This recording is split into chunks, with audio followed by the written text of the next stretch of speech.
la charla del día de hoy. Y el día de hoy vamos a realizar un evento que se llama Consulta Previa y Responsabilidad del Estado por Daños Ambientales, organizada por la especialización en Derecho Administrativo Modalidad Virtual, la coordinación de la Facultad de Derecho de Extensión y Protección Social y la especialización en Gerencia Ambiental. El día de hoy vamos a tener dos charlas. La primera será ofrecida por la doctora Laura Ernesto Hernández, que se llama Consulta Previa. La doctora Toro es abogada especialista en gerencia ambiental y desarrollo sostenible empresarial, con estudios de maestría en educación ambiental y desarrollo sostenible, magíster en gobernabilidad pública de la Universidad de México, docente de pregrado y posgrado, ex asesora de la Red Colombiana de Reservas Naturales, es coordinadora jurídica del Taller Abierto, extensora del Grupo Étnico Unidad de Restitución de Tierras. Luego tendremos la conferencia del doctor Alejandro Campo, responsabilidad del Estado por daños ambientales. El doctor Alejandro Campo es abogado, especialista en Derecho Administrativo, magíster en Derecho Público, docente de pregrado y posgrado de la universidad, asesor y consultor en temas de responsabilidad del Estado y Derecho Administrativo. Director del campo Lousas, firma encargada de asesorías en Derecho Administrativo. Comenzaremos con la primera ponencia llamada Consulta Previa de la doctora Laura Ernesto Hernández. Bueno, muy buenas noches. Pues para agilizar un poco la conferencia o la charla, ya hablemos de una charla sobre consulta previa y para agilizarlo un poco por el tema del tiempo y me imagino pues del tiempo que ustedes tenían programado. Entonces vamos a tratar de ser lo más dinámicos posibles para no tomarnos pues el tiempo que se había presupuestado, sino tal vez un poquito más para que ustedes puedan estar aquí. No es ningún misterio que lo más probable es que muchas personas tengan que ir de pronto ahorita a su respectiva clase. Entonces, esto es consulta previa. Esto nació básicamente por los cursos de Derecho Ambiental que yo dicto acá en la Universidad Santiago de Cali y también obviamente por el curso de Legislación Ambiental que se ve en la especialización de Gerencia Ambiental y Desarrollo Sostenible Empresarial, en la cual soy tutora de ese módulo. Me voy a permitir entonces, con la venia de ustedes, hacer la división de esta conferencia en 4 puntos. Uno, el concepto de consulta previa, su aplicabilidad. Segundo, los antecedentes de la consulta previa. Un tercer punto, el desarrollo normativo y jurisprudencial. Y un presentación consulta previa.pptx. Y un cuarto punto frente al tema de los efectos, que ya desde los efectos se va a hacer un análisis crítico, una opinión crítica y una reflexión al respecto de la consulta previa. Ahorita que veo al profesor Pedro Soriano que me hablaba precisamente sobre todo el tema del glifosato, bueno, y que eso también tiene mucho que ver precisamente con el tema que se va a tratar a propósito del día de ayer con la condena y la demanda multimillonaria que perdió Monsanto frente a la responsabilidad por un cáncer terminal que tiene un jardinero, si no me equivoco, no se ha muerto, y precisamente se vio involucrado en 2 hechos que él recuerda donde se le regó el glifosato en su cuerpo. ¿Qué es la consulta previa? La consulta previa, y esta es una definición jurisprudencial frente al tema de la consulta previa. Primero vamos a resaltar que es un derecho fundamental que tienen los pueblos indígenas y grupos étnicos. Cuando hablamos de grupos étnicos, hablamos de comunidades indígenas o grupos étnicos como negros, afrodescendientes, raizales, palenqueros o comunidades romas. Grupos étnicos o como en algunos temas de derecho se les llama minorías étnicas, que eso también puede generar un poco de malestar, entonces hablemos de grupos étnicos en general, grupos indígenas y grupos étnicos.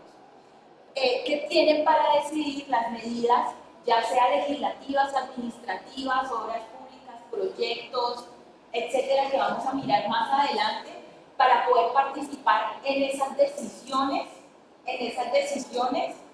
que puedan afectar sus derechos territoriales. Cuando hablamos de derechos territoriales de las comunidades étnicas, estamos hablando de una cosa básica, y es que el territorio para las comunidades afrodescendientes o para las comunidades indígenas es un concepto muy diferente al territorio o a la tierra que usted y yo podemos tener. El día de hoy podemos vivir en una casa y decidir entonces si tenemos los recursos o no los recursos o lo que sea, de decir el día de mañana pues nos vamos a cambiar una casa mejor. Y entonces, ¿acaso en esa casa que estábamos inicialmente tenemos ese arraigo ancestral donde ejercimos una serie de derechos, una pachamama? No, sencillamente, tal vez entre nosotros hoy estamos en una casa y mañana podemos cambiar a la otra casa sin ningún problema. Mientras que con las comunidades étnicas se habla de afectaciones territoriales precisamente porque el territorio tiene un significado y un valor superior a lo que tal vez otras poblaciones no lo tienen. A modo de reflexión, y esto como para el final de la conferencia o de la charla que vamos a hacer, hay una cuestión aquí muy importante. Se habló que la consulta previa como derecho fundamental, pero aquí vamos a establecer que más que un derecho a que usted elija si sí o no frente a algún tema en particular, es un derecho a que se aplique un procedimiento. Ya vamos a explicar ese tema como tal, a modo de reflexión, de una postura crítica frente al tema. Más que la posibilidad de decidir si sí o no frente a algo, es la posibilidad o el derecho que se tiene a que se aplique un procedimiento. Seguramente para mis estudiantes que van a ver este video, teoría constitucional, en introducción al derecho, justicia constitucional, pues deben estar mirando que en la definición que les acabo de decir hablo de derecho fundamental. Entonces seguramente van a abrir la Constitución Política, capítulo 1, título 2 de los derechos fundamentales, del artículo 11 al 41, y van a empezar a buscar derecho a la vida, derecho a la igualdad, libre desarrollo de la personalidad. Y entonces, pero yo me encuentro donde aparece consulta previa. Al igual que el derecho ambiental, la consulta previa se desarrolla desde lo internacional hacia lo nacional con el desarrollo normativo que vamos a hacer posterior a eso. Entonces no lo van a encontrar, mas no significa que no sea un derecho fundamental. Recordemos entonces el artículo 94 de la Constitución Política, que es la cláusula innominada, que precisamente hace referencia a que la no descripción o la manifestación en la Constitución de forma taxativa de un derecho no implica que no se reconozca. Artículo 94 de la Constitución Política. Entonces, si nosotros, que acabo de decir que es un derecho fundamental, vamos a comenzar a buscarlo en la Constitución, no lo vamos a encontrar. Eso no implica que no sea un derecho fundamental. Y aquí parte de una situación muy importante, y es que la consulta previa como tal es un procedimiento para socializar. Y es allí que se empieza pues todo el meollo del asunto de esta charla. Cabe destacar que algunos estudiantes pueden confundirse con el término consulta previa versus consulta popular. Aquí hay que entablar que son cuestiones completamente diferentes. La consulta popular es un mecanismo de participación ciudadana desarrollada por la Ley 134 de 1994. Acabamos de decir de que la consulta previa es un derecho fundamental. No, ahorita lo que vamos a votar es sí o el no. Ahorita con la consulta popular, la llamada consulta anticorrupción, tiene fuerza vinculante. Si va a ser sí, va a tener toda una vinculación, una obligatoriedad para que se cumpla, se supone, lo que el pueblo colombiano dentro de unos días va a votar. La consulta previa, recuerden, más que una decisión de si sí o no, a las comunidades indígenas o comunidades afrodescendientes, negras, palenqueras, comunidades ron, se les pregunta si sí o no en una preconsulta, más eso no tiene un carácter de obligatoriedad. Vamos a ver por qué. ¿A quién se dirige esta consulta previa? La consulta previa se dirige, pues, como lo he manifestado antes, básicamente para las comunidades indígenas, los grupos étnicos negros, afrodescendientes, raizales, palenqueros, comunidades ron, que allí ubicamos entonces a los gitanos. Y esos antecedentes de la consulta previa, frente a esos antecedentes de la consulta previa, al igual que el derecho ambiental que surge como una normatividad a base de unos instrumentos internacionales, la consulta previa también tiene esos antecedentes, también tiene esa base. básicamente iniciamos con la OIT. La OIT, como ustedes saben, se crea en 1919, después básicamente de la primera posguerra, de la Primera Guerra Mundial. Así, con la consolidación de los derechos de segunda generación. Revolución Rusa 1917, perfecto. Derecho al trabajo, derecho a la educación, derecho de asociación, etc. Pero aquí, ¿por qué se comienza a entablar desde la OIT como un antecedente? Pues bien, porque este organismo comienza entonces a través de el convenio 107, comienza a establecer pues esa necesidad de participación de ciertos grupos minoritarios a diferentes decisiones que se puedan instaurar. Tenemos entonces la conferencia de Yalta. Frente a la conferencia de Yalta, que surge y se da básicamente finalizando, no había finalizado la segunda posguerra, donde Churchill, y aquí tenemos la foto, Roosevelt y Stalin se reúnen a lo que los historiadores llaman la repartición del mundo, donde básicamente, como ustedes conocen, después de finalizar la segunda posguerra, pues se reparten ciertos territorios de Europa y ciertos territorios de parte de Asia cercanos a Europa. Por ejemplo, el caso ahorita de lo que está sucediendo con el reconocimiento del Estado colombiano, último ejercicio de poder que hizo el presidente Santos frente al reconocimiento como Estado de Palestina. Pues recuerdan ese cuento. Bueno, pues aquí estamos hablando de la entrega de un territorio a los judíos, territorio israelí. Tenemos la segunda posguerra, dentro de esos antecedentes, la segunda posguerra, ya finalizado entonces la Segunda Guerra Mundial, donde se aplica entonces, donde se desarrolla a través del principio de solidaridad los derechos de tercera generación. ¿Cuáles son esos derechos de tercera generación? Los derechos colectivos y del medio ambiente. Con base a eso, entonces, es importantísimo hablar del Plan Marshall, también se da después de la segunda posguerra, cuando Europa entonces se encuentra devastada a través de una iniciativa estadounidense básicamente con la intención de generar la militarización. Recuerden que se inicia entonces con el Plan Marshall, la OTAN, pero me parece importante ponerlo porque si bien fue una iniciativa económica y militar, también se establecen procedimientos para la participación de ciertos grupos étnicos reconocidos en Europa. Por eso me pareció importante desarrollarlos. Y ya tenemos, como en el plano ambiental propiamente, para cualquier abogado ambientalista, activista, ecologista, el Club de Roma. ¿Qué sucede en el Club de Roma? Cuando uno le van a hablar de ambiental o de derecho ambiental, es obligatorio hablar antes de Estocolmo, hablar sobre el Club de Roma. Y es que sucede tres cuestiones después de la segunda posguerra. ¿Cuáles son tres esas cuestiones, explosiones que suceden después de la segunda posguerra para hablar del inicio del derecho ambiental como tal? Pues como ustedes saben, después de la segunda posguerra se habla de la explosión de las bombas atómicas en Hiroshima y Nagasaki, pero también se habla de una situación fundamental a propósito de las teorías de Thomas Malthus sobre la explosión o expansión de la población, la explosión demográfica. ¿Y qué trata precisamente este Club de Roma? Este Club de Roma se reúne, es una organización no gubernamental, donde se reúnen una serie de científicos para hablar de, bueno, los impactos ambientales, la vulneración que se está causando a través de la incidencia del hombre, de la mano directa del hombre, a través de los recursos naturales, pero también sobre las migraciones y la expansión demográfica.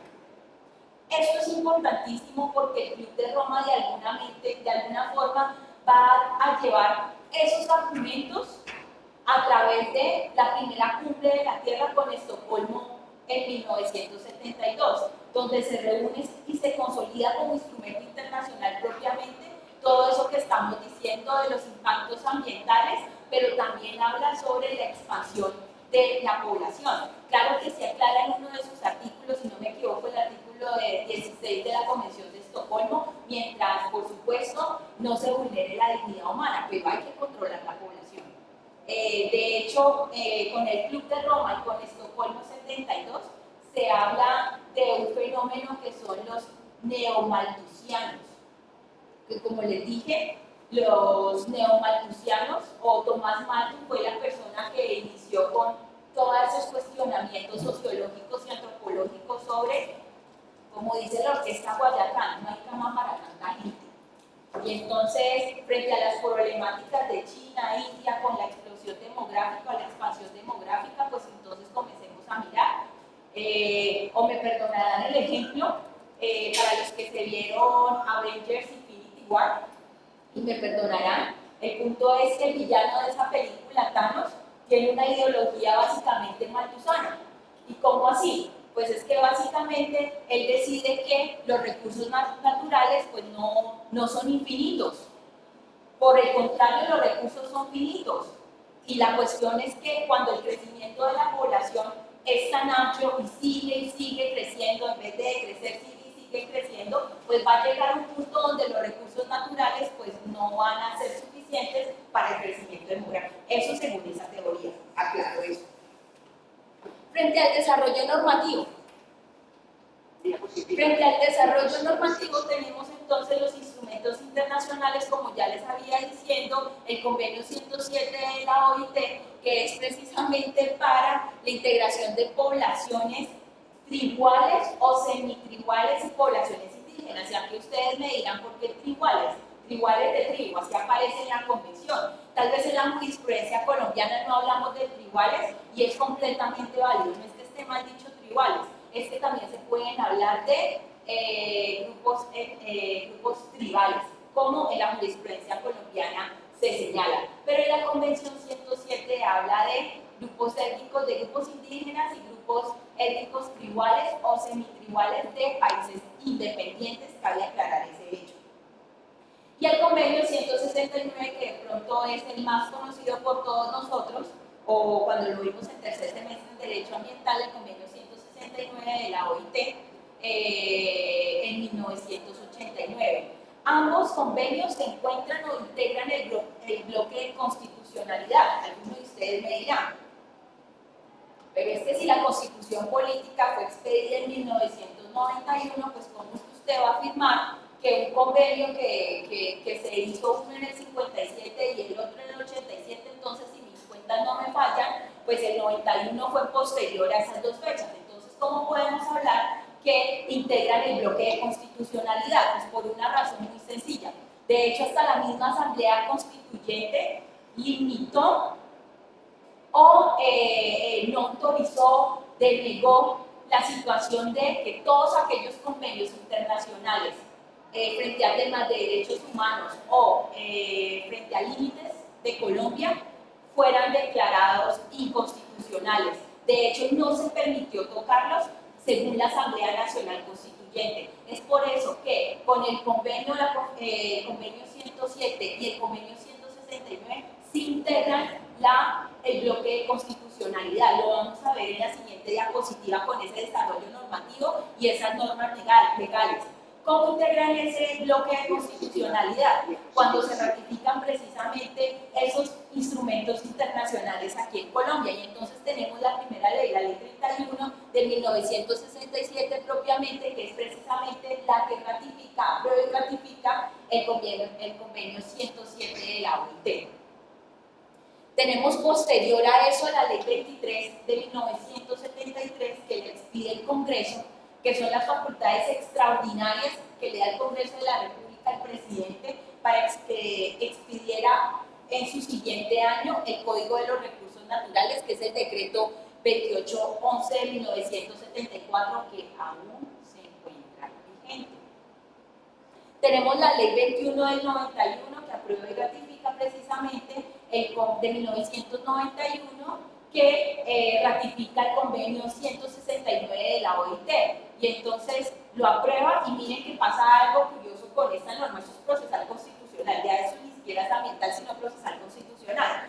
La ley 21 de 1991 ratifica el convenio 169 de la OIT, lo aprueba en el mes de febrero, y entonces ustedes me dirán, listo, pero entonces la Constitución, recuerden que se expide el 7 de julio de 1991, pero esta norma fue anterior y fue ratificada por Colombia en el mes de febrero de ese mismo año, 1991.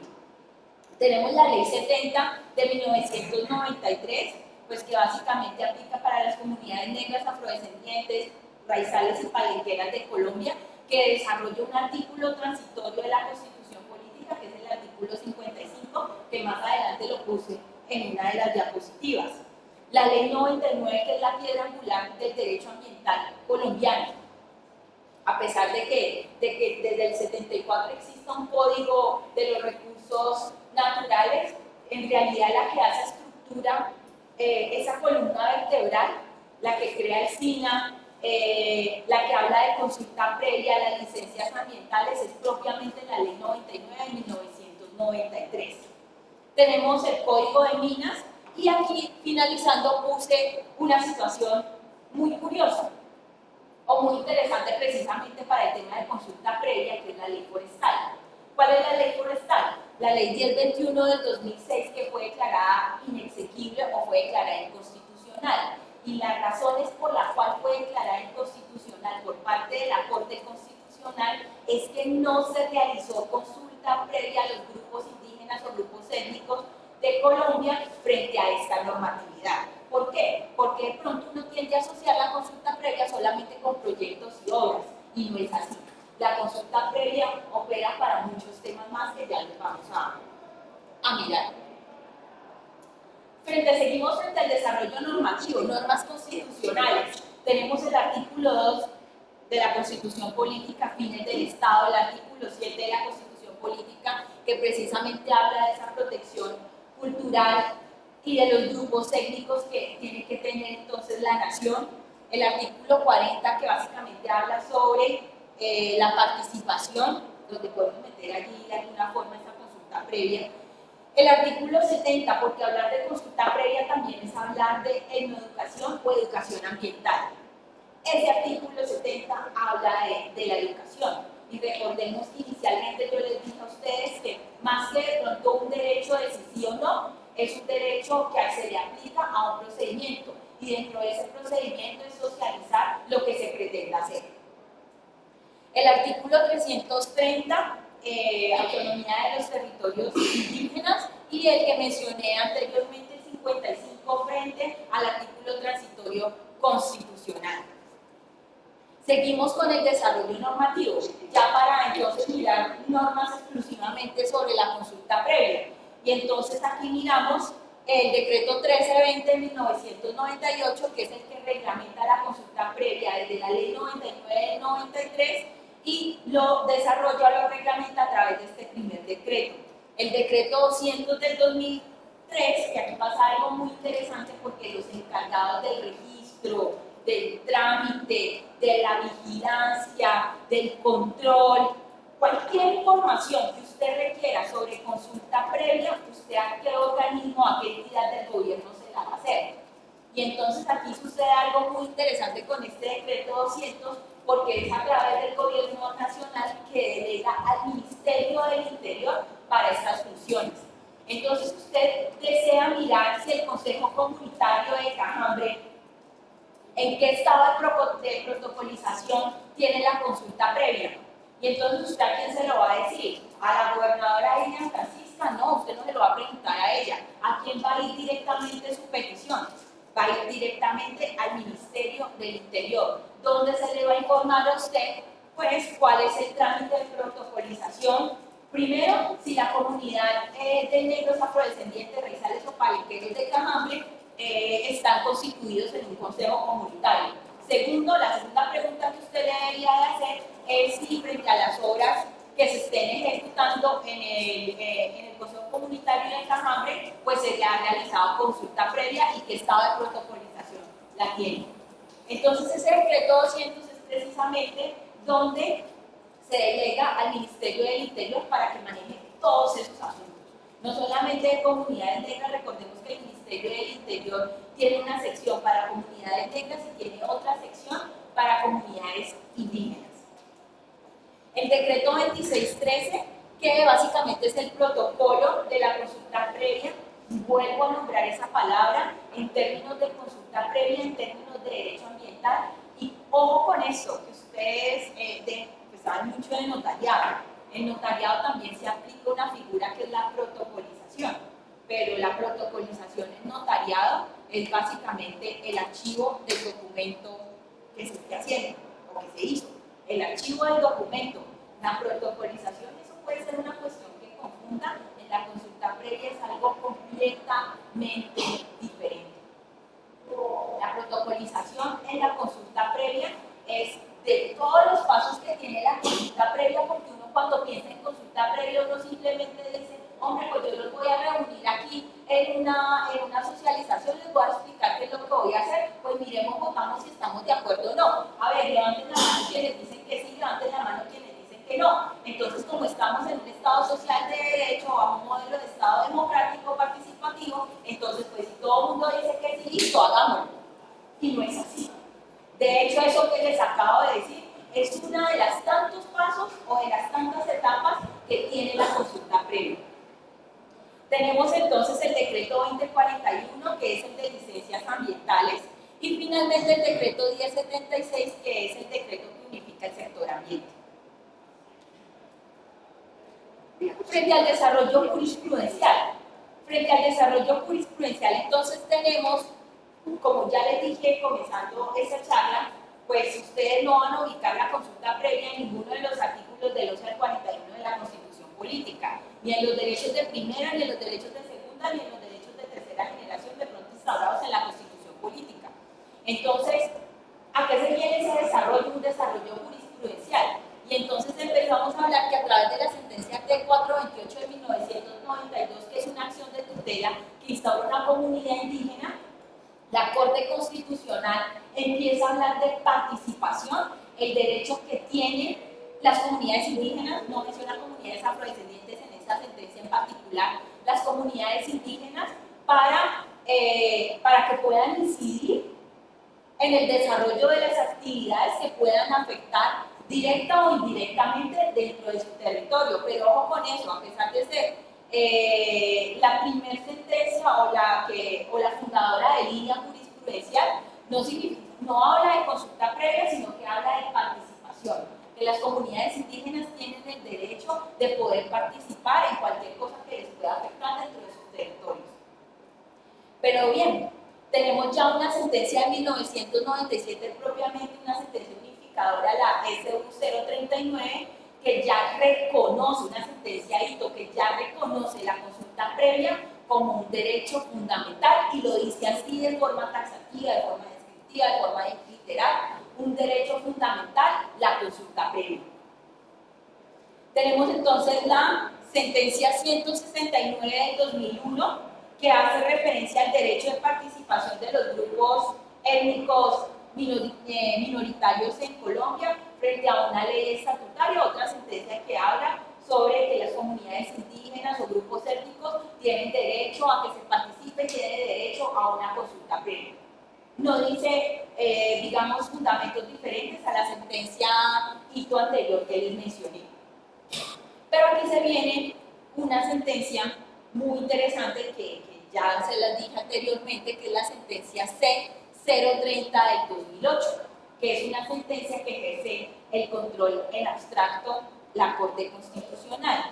Y es precisamente esa sentencia de constitucionalidad la que declara inexequible la ley forestal que yo les mencioné anteriormente. ¿Y por qué la declara inexequible? Porque se expide esa ley, pero no se le consulta a las comunidades indígenas o grupos étnicos sobre esa ley. Recordemos que la consulta previa no es solamente para obras, sino que la consulta previa también puede aplicar para normas de carácter legislativo o administrativo. Tenemos la sentencia de tutela 129, la sentencia de 129 del 2011, que establece unos criterios de procedencia de la consulta previa. Y digamos que esta sentencia también es vital para la persona que de pronto le interese este tema, porque la sentencia de 129 comienza a establecer unos criterios, pero cuando uno comienza a establecer unos criterios, también comienza a establecer unas limitaciones. Que pues eso, dependiendo de la postura que usted tenga, puede ser algo positivo o puede ser algo negativo. El punto es que ya con estos criterios de la Corte Constitucional, que esa va a ser una de las reflexiones y la última diapositiva de esta charla, pues comienza a establecer unas limitantes o unas limitaciones frente a la consulta previa. Y la sentencia C-253 del 2013, que modifica el precedente de la sentencia C-030 del 2008. ¿Qué sucede con la sentencia 253 cuando les digo que modifica el precedente? Sucede algo que cuando la leí fue un poco complicado, fue complejo, porque a raíz de una demanda de inconstitucionalidad frente a la ley 70, un grupo de personas demanda la palabra que la ley 70 no podía ir la palabra negro.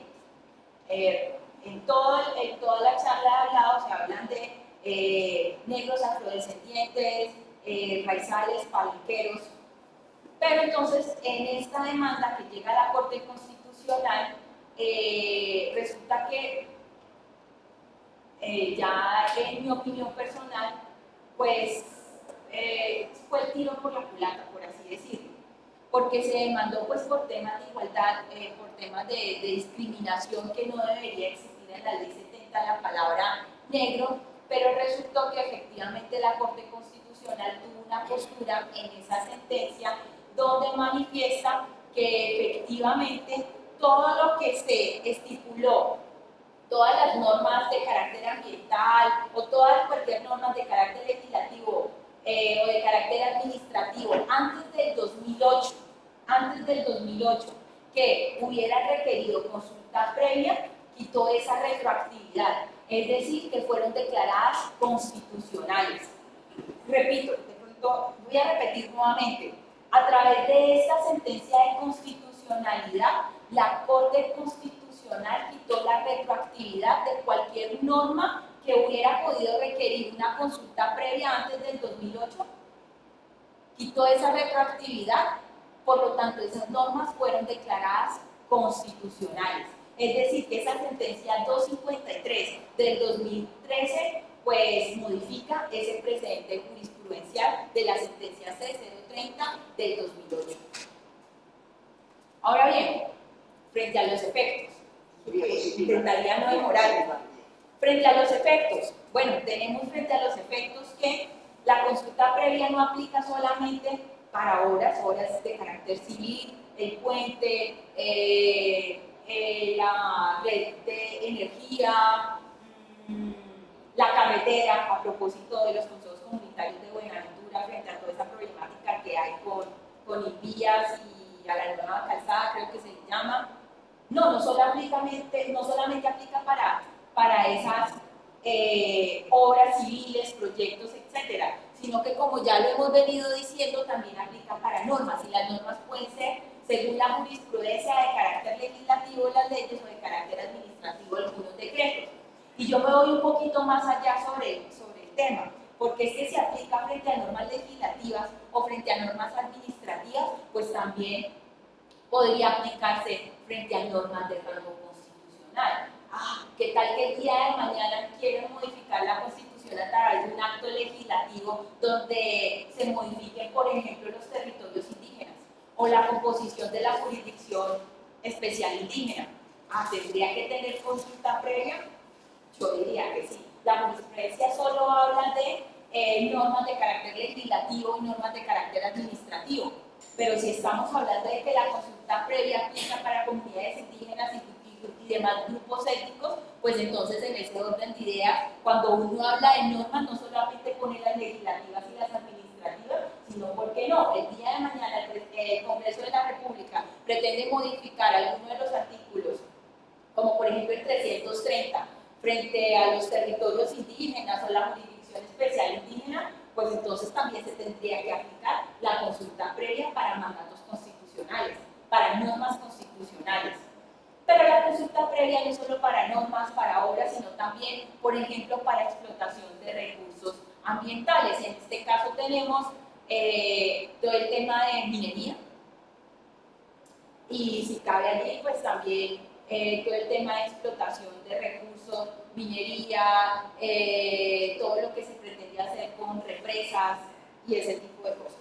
Frente a la adopción, que es un proceso netamente civil, frente a la afiliación, pues también aplica la consulta previa.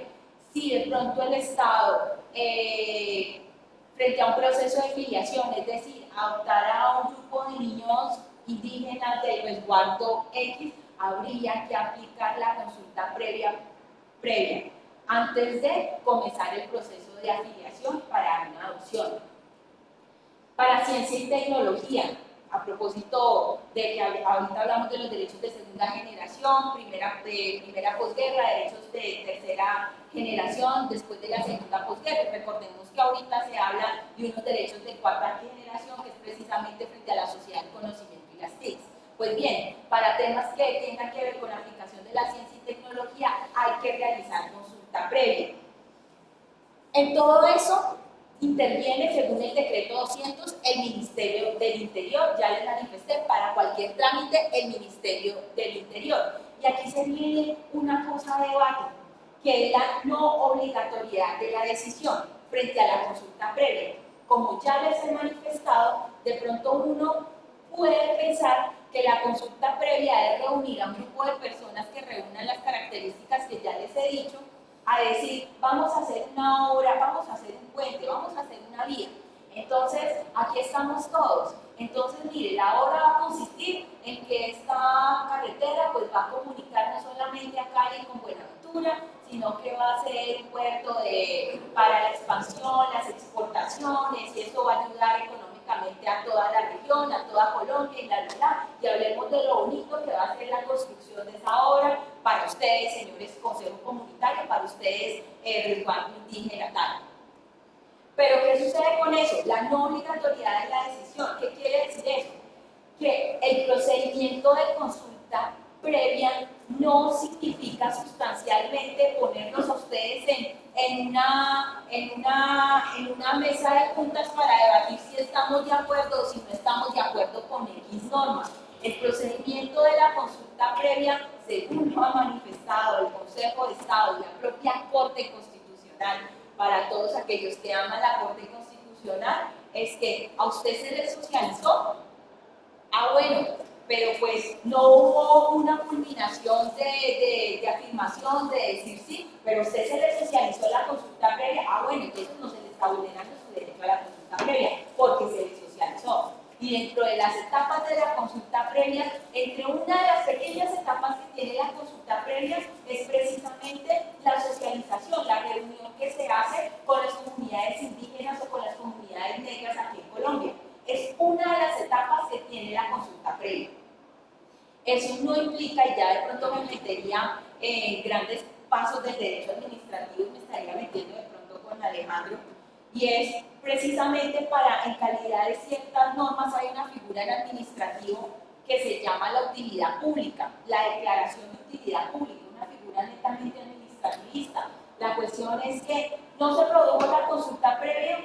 Bueno, pero es que nosotros necesitamos esa carretera, porque esa carretera que, pues recuerde, pues sí, para las comunidades indígenas, ya hablamos de afectaciones de los derechos territoriales, sabemos la connotación que tienen los derechos territoriales, el territorio para las comunidades indígenas, para las comunidades afrodescendientes. Sin embargo, existe esa figura administrativa de que si se declara la utilidad pública, pues, no, bueno, pues entonces el alcalde, mediante un acto administrativo, entonces declarará, pues, puede declarar esa utilidad pública.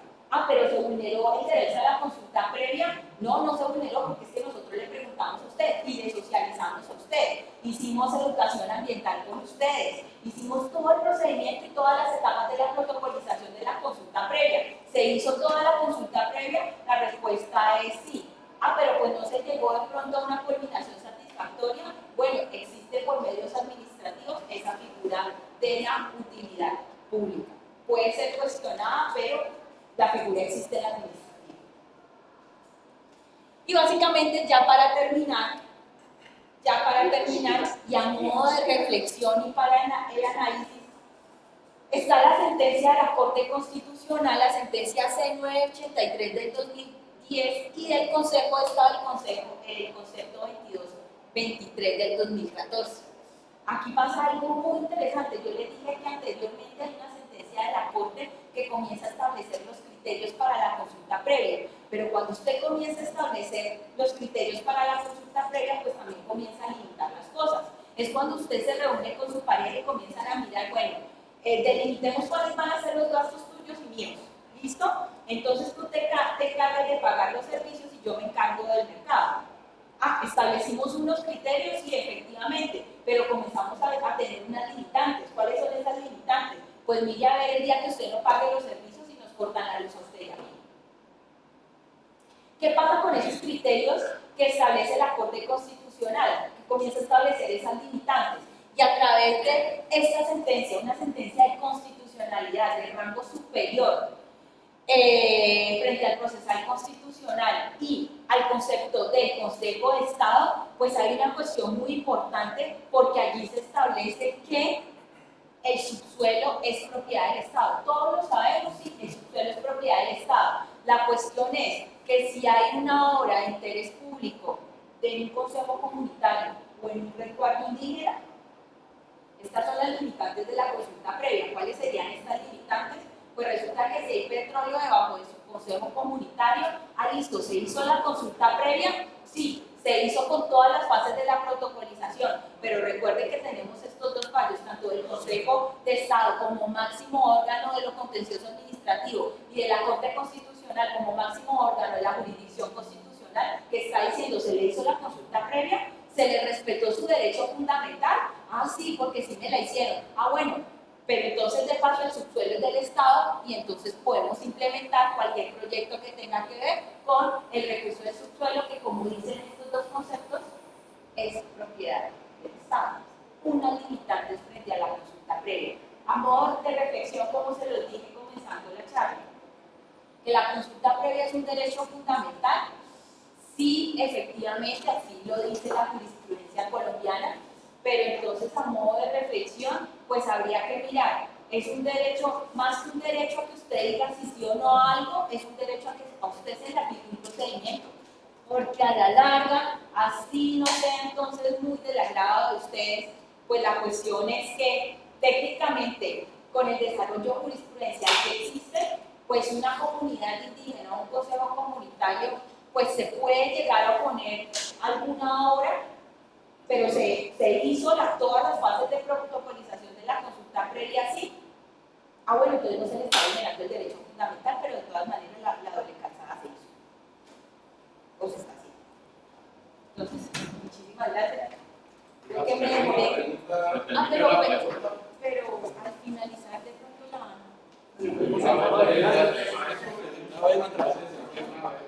¿Una vez? Claro, porque puede. No, la mía era de la iglesia. sí. Aunque no me la pueda responder ahora mismo. No es así. Frente a las consultas populares, que están en el principio de aplicar introbasear, secretos de la Fiscalía, responsabilidad ambiental. llegar en estos municipios hay comunidad Última versión 2018. Entonces, Diapositiva. la posibilidad de rechazar el dinero, lógicamente, que siendo conflicto, porque está la licencia ambiental dada por el Ministerio de Medio Ambiente y está la consulta popular como un mecanismo de la soberanía popular. ¿Ya? Entonces, mi pregunta es, usted habla de la consulta previa a la consulta ambiental, en este caso se plantea. ¿Cómo queda esa mixtura allí? En el sentido que hay comunidades en el municipio. Estoy hablando de la otra cuarta indígena. Dentro de la parte del municipio existen comunidades y están las demás. Etnias, pues de dirección a los ricos. Entonces, ahí entonces son cooperativas, ¿no? Y ganó la consulta popular, ahí no puede coexistir con la previa. Bueno, allí hay una cuestión muy interesante que usted ha dicho y hay datos que hay que decir. Si en el Valle del Cauca, usted me habla del Cerrito, propiamente hay comunidades negras, afrodescendientes, palenqueras o raizales. El punto es que para que sean considerados consejos comunitarios, tienen que haber iniciado, al menos haber iniciado un trámite ante quién, de P 200, recuerden, ante el Ministerio del Interior. Allí sí pasa una cosa, pues, complicada o fea, y es que si no han iniciado ni siquiera el trámite, pues no son considerados, es un grupo más como un grupo como cualquiera de nosotros.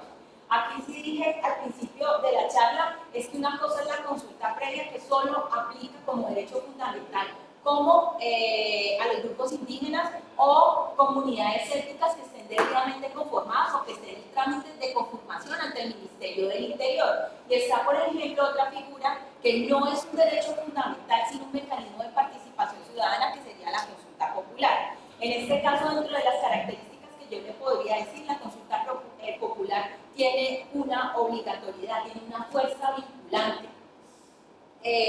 Según el enfoque que yo le estoy dando a esta charla, la consulta previa no tiene esa fuerza vinculante. Recuerden.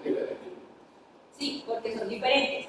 Y allí ya habría que mirar, porque usted también plantea todo el tema de licencias ambientales, pues habría que mirar si esas licencias ambientales estarían en la categoría de licencias ambientales ordinarias globales, como por ejemplo la de Hidroituango, que es una licencia ambiental global, que si bien es cierto son las más difíciles de adquirir, son las más complejas por ser las más grandes, y son tres categorías de las licencias ambientales, ordinarias, globales, y me faltaría una que en este momento no recuerdo.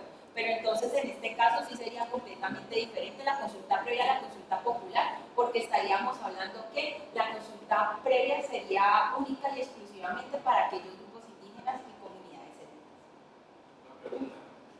Nos quedó claro de que la consulta previa es un derecho fundamental de carácter constitucional y que opera frente, según la exposición del maestro Latorre, opera frente a cualquier factor que pueda afectar las comunidades agremiadas o más comunitarias.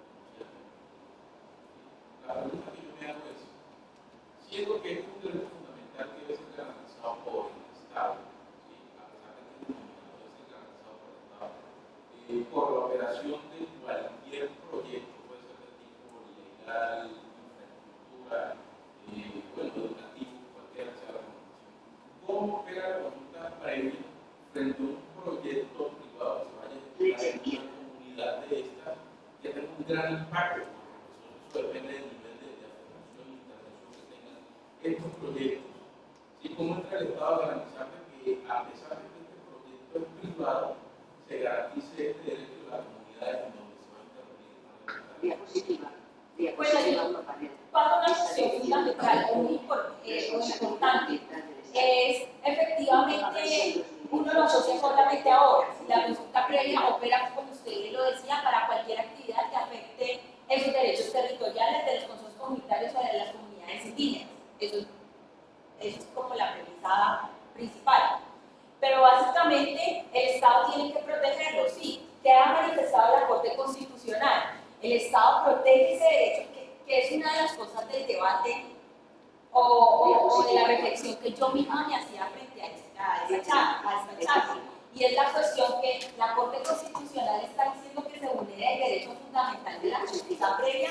No, porque es que básicamente la consulta previa no es única y exclusivamente reunirnos aquí y decidir si sí o no frente a algo, sino que la consulta previa tiene muchísimas etapas. Una etapa de investigar si hay registro, una etapa de comunicación intercultural e interétnica, una etapa de preconsulta, las etapas de protocolización, unas firmas y unas actas.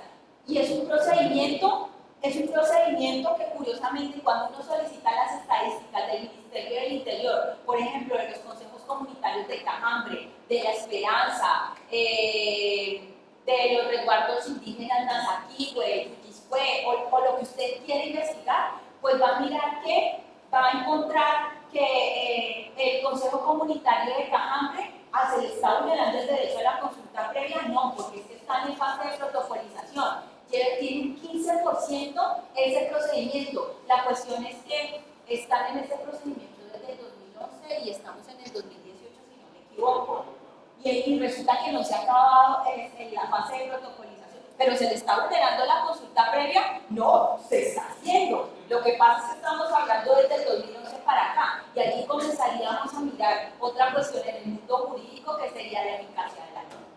o la eficacia de ese procedimiento. ¿Se está vulnerando? La respuesta es técnicamente, pues no. Pero, o sea, la pregunta enfocada es si el procedimiento que establece el Estado por medio de la reglamentación para el sector público es el mismo para el sector privado o se establece otra figura, o si efectivamente para proyectos de orden privado. no, se establece la consulta previa. Se establece quién lleva el control, quién lleva la vigilancia de eso, el Ministerio del Interior. Ya hay unos delegados del Ministerio del Interior que de hecho tienen que estar allí vigilando y controlando que se haga todos los procedimientos frente a la obra que se pretenda hacer. De cualquier cosa.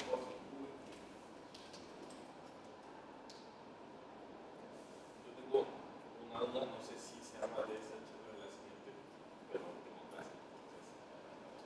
¿Qué pasa si hay un proyecto, hablemos del FRAC, no se aplica pero hablemos del FRAC? El Estado utiliza como política de Estado en el objetivo de alcanzar uno de sus fines esenciales, establecer el fracking como mecanismo de explotación. Una entidad que se haya ganado la concesión presenta los estudios, las licencias, la consulta, todo pasa bien. Pero el fracking es una forma de extracción que tiene daño colateral, no solamente ambiental, Impacto sino que ambiental. puede generar temblores. Pero el Estado tiene esa política, está reconociendo los riesgos y lo está aceptando. Si el contratante lo hace y causa un temblor, y hay casos existentes, la responsabilidad debe ser del contratante o del Estado. La respondimos ahorita. Solamente allí lo único que te puedo decir desde el plano del derecho ambiental es que igual cualquier procedimiento que donde la mano del hombre esté genera un impacto ambiental. Recordad que existen los ecodelitos.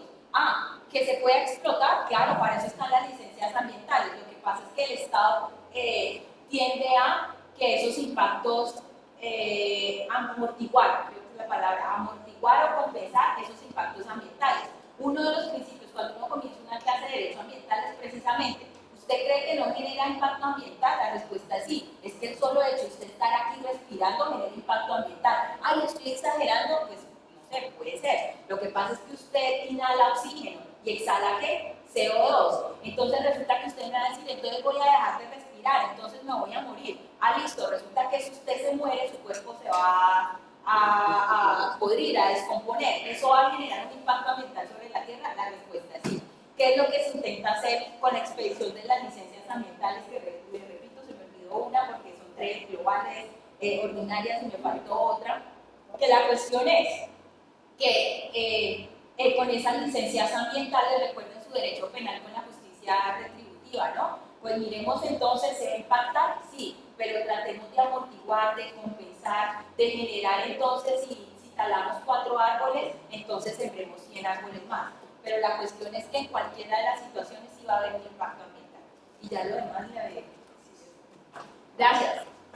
Buenas noches, ¿cómo estamos? Lo primero, ustedes son estudiantes, los 3, ¿cierto? ¿Por qué pregunto eso? Porque la idea es que vamos a hacer un recorrido rápido por la teoría del daño, ¿sí? Algo de responsabilidad. Usted, maestro, lo sabe también, doctora también lo tiene clarísimo, pero vamos a hacer, digamos, un paso rápido para poder llegar a la responsabilidad ambiental. ¿Listo? Lo primero que nosotros tenemos que tener claro en los temas de responsabilidad, cualquiera que sea, bien sea que la responsabilidad sea civil, sea administrativa, sea penal, sea de cualquier orden, es que siempre se tiene que causar un daño, siempre tiene que estar evidentemente presente un daño. Y el daño, digamos que hay varias definiciones de daño, que respecto al daño podemos encontrar conceptos distintos según diferentes autores. ¿Dime?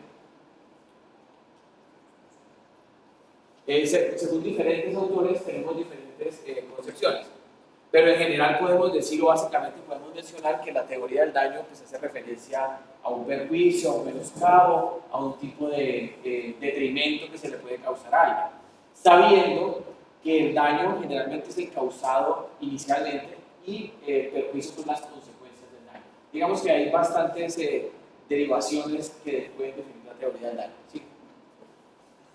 Diapositiva, flecha derecha, Diapositiva. Diapositiva.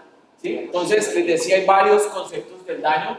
¿Sí? El daño se refiere a las consecuencias sobre daño físico. Cuando nosotros hablamos, lo que hoy podemos connotar en dos conceptos distintos, que es el daño material o el daño inmaterial. ¿Sí? Unos daños que son causados y que son claramente valorables, y otros tipos de perjuicios que son inmateriales y que, digamos, no los podemos fijar de una manera tan precisa, por lo menos cuando estamos en el tema de las pretensiones o iniciando algún tipo de actuación o de acción administrativa o de medio de control. ¿Sí? Pero es una de las concepciones de los diferentes daños. Siguiente.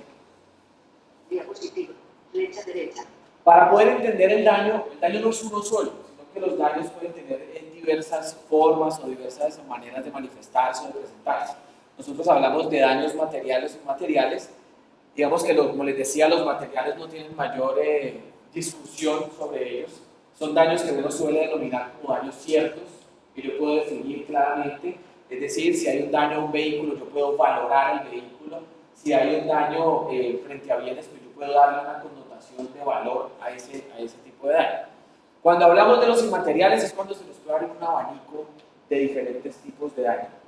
Y aquí hay varias discusiones sobre la vida de relación, sobre el daño fisiológico, que digamos ha tenido toda una historia administrativa, unas mutaciones del derecho administrativo.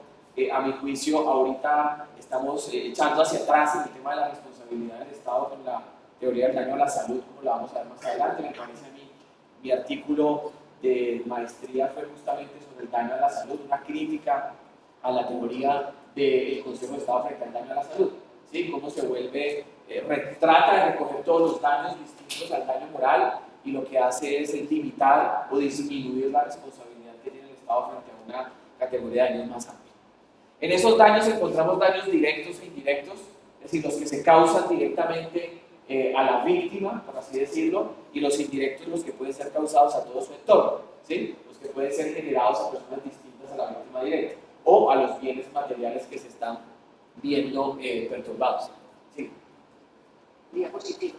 Flecha derecha. Otros daños previsibles e imprevisibles que claramente tienen que ver con el tema ambiental, como lo vamos a ver más adelante. Aquellos daños que el Estado puede prever y aquellos que les resulta imposible que pueda prever. La exigencia hacia el Estado en la mayoría de los eventos es que siempre los daños que se generen sean previsibles, razón por la cual el Estado no se puede excusar, por ejemplo, en el caso fortuito, ¿sí? Sino que puede utilizar extraordinariamente la fuerza mayor como uno de los elementos eximentes de responsabilidad. ¿Por qué? Porque hay daños que para el Estado no pueden ser imprevisibles, ¿sí? Mientras que cuando estamos en el derecho privado sí encontramos unas formas de daños que pueden ser previsibles e imprevisibles, sin consecuencia una fuerza mayor o un daño o un caso fortuito. Bien, dentro de los materiales encontramos los más conocidos: daño emergente, lucro cesante. Claramente cuando nosotros hablamos del daño emergente estamos haciendo precisiones o normalmente haciendo referencia a ese daño que es inmediato, ese daño que se genera de manera directa con la causación del perjuicio. Cuando hablamos de lucro cesante, pues hablamos de otras modalidades, de aquellos dineros que se dejaron de percibir o lo que la persona podía recibir en su momento como ingresos y que deja de recibir por ocasión del daño, ¿sí? Esas connotaciones del daño, desde luego, también se dan en el tema ambiental, como vamos a ver más adelante. Flecha derecha. Daños inmateriales o extramatrimoniales, aquí ya ampliamos la categoría. Yo, por ejemplo, en el litigio, la mayoría de la actividad profesional, de la docencia, una de las observaciones que más hago a la hora de analizar un caso es el daño inmaterial. Yo sigo solicitando el daño inmaterial dentro de toda la gama de perjuicios que se puede causar al ser humano o que se puede causar a personas, ¿sí? El más conocido es el daño moral, ese creo que no tiene mayor discusión. El daño moral, pues obviamente la congoja o el perjuicio que se le puede generar a alguien con la causación de un daño es casi siempre el que se reconoce en todas las demandas que uno presenta contenciosas administrativas. Normalmente el que, claro, casi que sí o sí se reconoce es el perjuicio moral o el daño moral. Continúa. Flecha derecha. Sigue. Flecha derecha. El daño a la vida de relación, lo pongo entre paréntesis, fisiológico, porque pues, ustedes saben que hay una historia, o digamos un recorrido jurisprudencial frente a los diferentes tipos de daño relacionados a esto. Originariamente se habló del daño fisiológico, porque se partía de una percepción del daño que fuera netamente física y que generara imposibilidades al ser humano para poder desarrollarse como tal en lo físico. Luego se amplía un poco más ese tipo de responsabilidades materiales y empieza a hablar del daño en vida de relación, que creo que, como dije anteriormente, la jurisprudencia actual del Consejo de Estado retrocede porque de alguna manera el daño a la salud limita la vida de relación.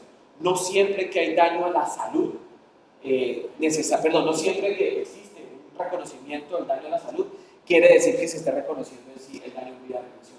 Hay daños que afectan el entorno relacional de los seres humanos y que no necesariamente generan un daño a la salud, pero hoy se reconoce de esta manera.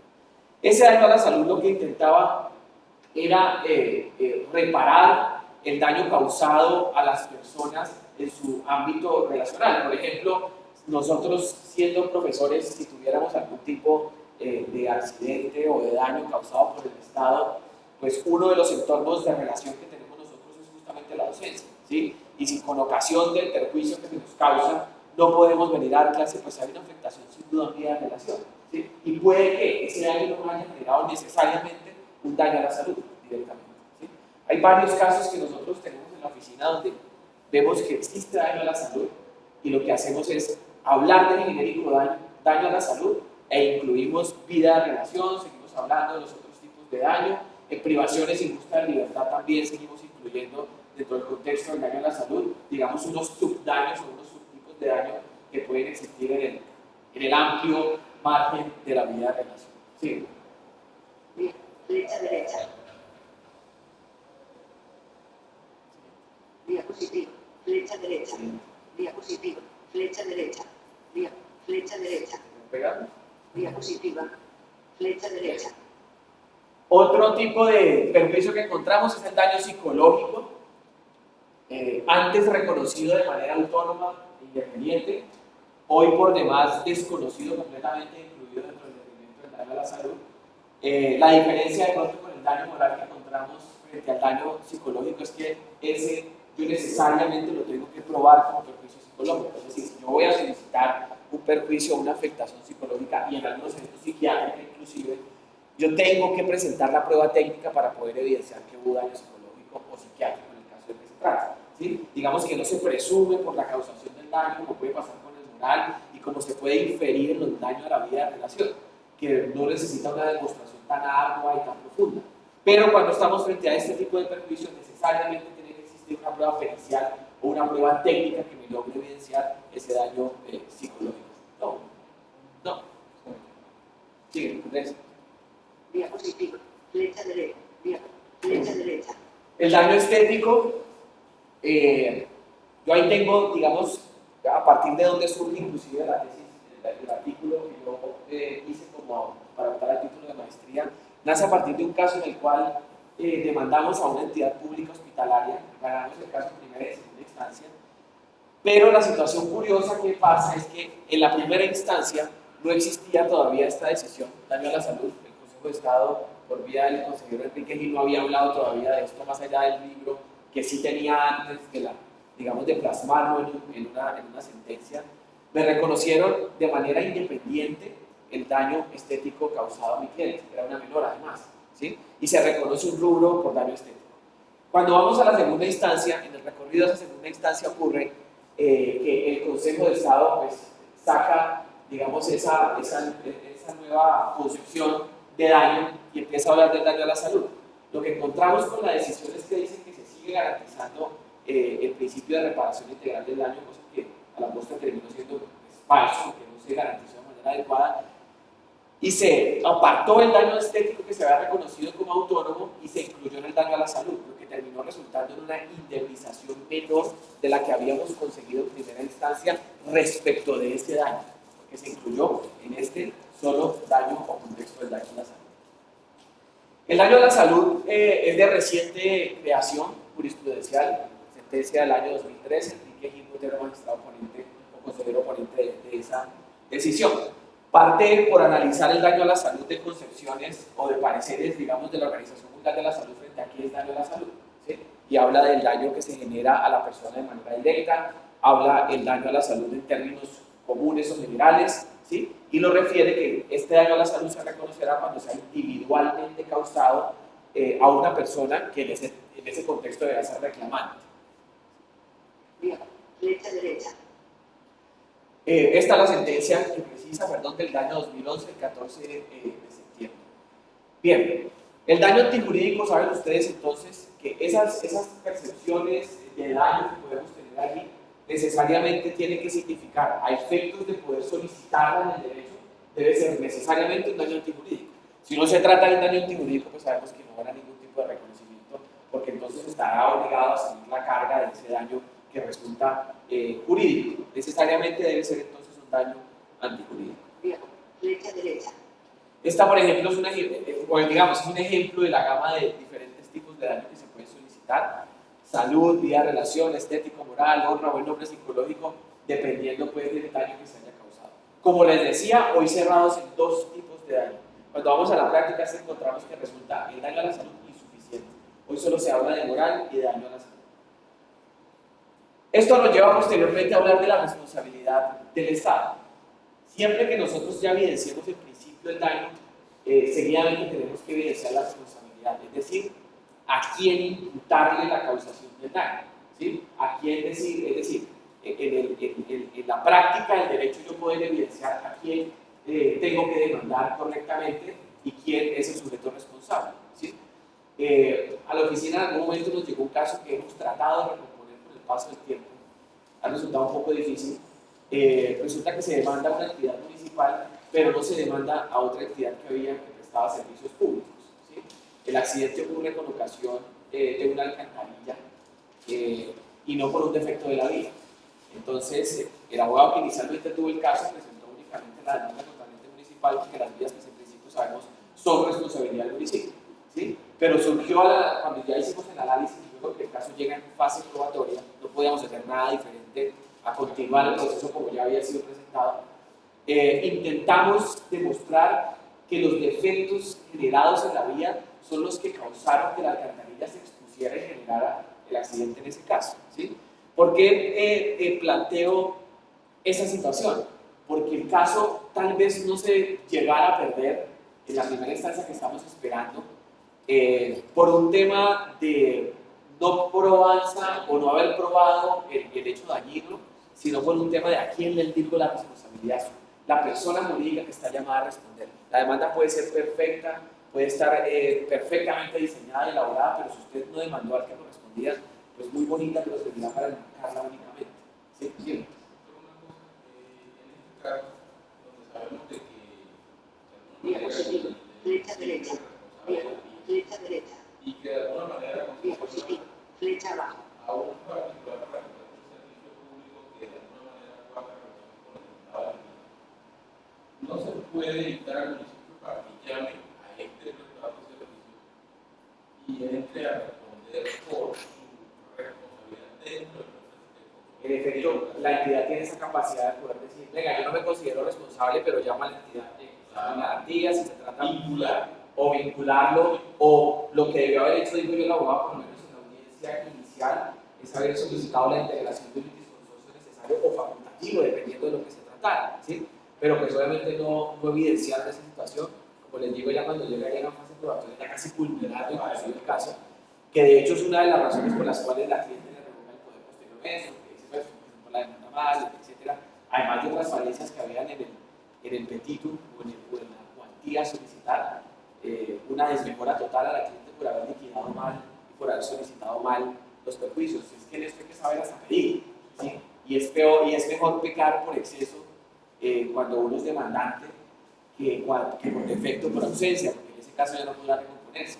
Si usted pide más, lo más grave que puede pasar es que el juez le diga, pues simplemente le concedo lo que yo considere, al fin y al cabo yo soy el que determina la indemnización.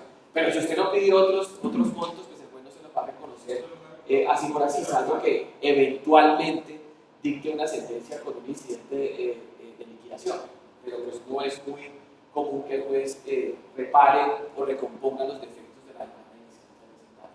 Otra cosa con relación a lo que dice la ley de relación, sabemos que hace parte de daños materiales.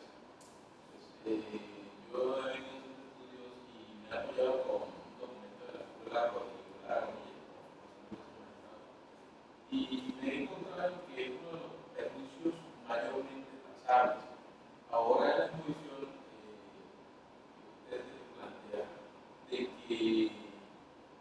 siempre cuando hay daño a la salud, hay una modificación en el entorno que permita pues, probar ese tipo de perjuicio de la hidratación. Por ejemplo, los casos de privación injusta de libertad.